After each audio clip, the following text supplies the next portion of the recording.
அவ அந்த வீட்டுல இருந்தா என் குடும்பத்துல நான் நினைச்சதை சாதிக்க முடியாது. அவ கழுத்துல என் தம்பி தாலி வர கட்டியிருக்கான்.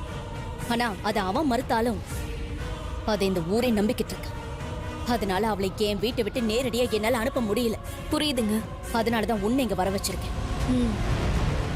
உனக்கு யாருமே இல்லைங்கிறத திரும்ப திரும்ப சொல்லி எல்லாரையும் நம்ப வச்சுக்கிட்டே இருக்கணும். அப்படி நம்ப வச்சு உன் மேல என் தம்பிக்கும் இந்த ஊருக்கும் இறக்க வர மாதிரி நடந்துக்க. அப்புறம் கொஞ்சம் கொஞ்சமா நீ என் தம்பி முத்துப்பாண்டிய விரும்புற மாதிரி நாடகம் ஆடணும்.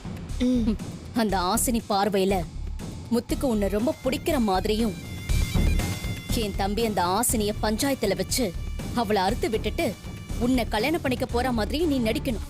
அசத்திடுறேங்க, கவலையே படாதீங்க.